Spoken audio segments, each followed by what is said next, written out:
Hello, everyone, and welcome to today's 2 p.m. checkup. My name's Marika, and I hope everyone's having a really great day. I've gotten off once again to another slow start to the day. I got up or I woke up at least at 7 in the morning.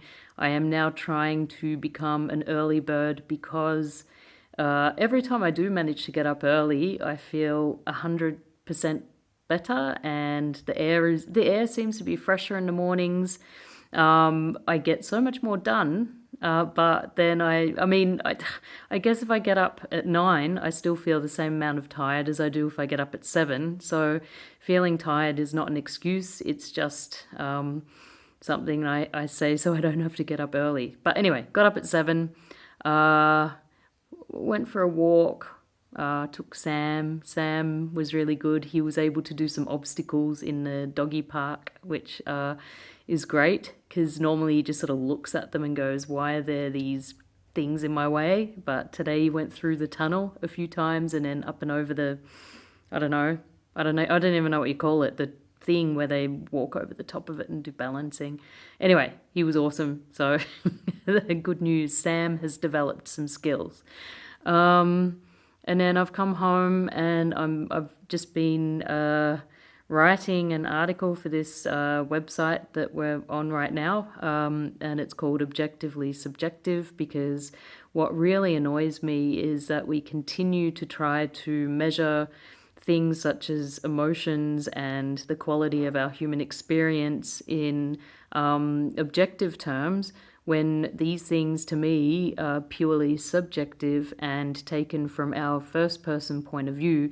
And I think that there has been no advancement in things such as, say, an agreed upon definition of consciousness, or even, what is the mind? Where does it come from? How does it work? Because we continue to use the same old concepts and the same old, let's measure and compare and make normals and this, that, and the other, instead of maybe trying to come up with something new and effective, such as, and I know all the scientists out there will be like, no, but subjective measures or more reliable subjective measurements. The point here is, if you're measuring something that's purely subjective using objective methods, then I really feel like that's not ever going to work, or it's just they're incompatible. They're on opposite ends of the scale, and to me it makes absolutely no sense. And so the only way forward is to develop more methods, more effective, reliable methods. And I know that introspection is highly subjective, and I know at Mind and Brain they've been looking at something called extrospection. And there are things like experience sampling, which I think is or would be a good method if they could sort of improve the impact that it has upon participants when, say, there's like when the alarm goes off, you have to write down what you're thinking, because obviously the fact that an alarm goes off and the fact that you have to write down what you're thinking is going to be affecting your experience in that moment. And so it's not necessarily a reflection of your true experience at that time. But I mean, it is something that could be worked on and improved. And then I think that there's things like stream of consciousness, where, you just sort of write down or say what you're thinking right in that moment without a filter.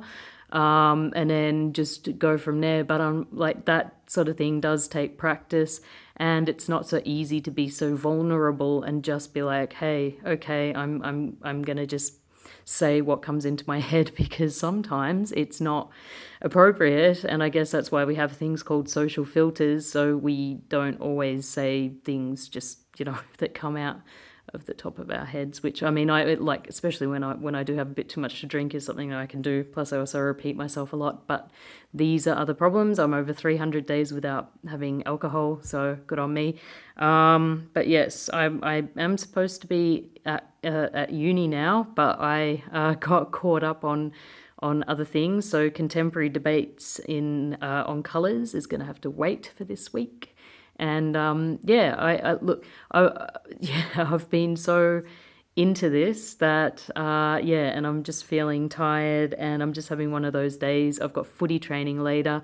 So hopefully my day will pick up a little bit and we'll see how we go. But I think I really need to take a time out right now and just rein my thoughts in a little bit and try and I suppose, I mean, calm down would be a good word to use, I suppose. And yeah, just try and get back into the game of life right now instead of having this train of thought. Anyway, having said all of that all at once, pretty much, I hope everyone else is having a great day, and I will speak to you tomorrow, and thank you for listening.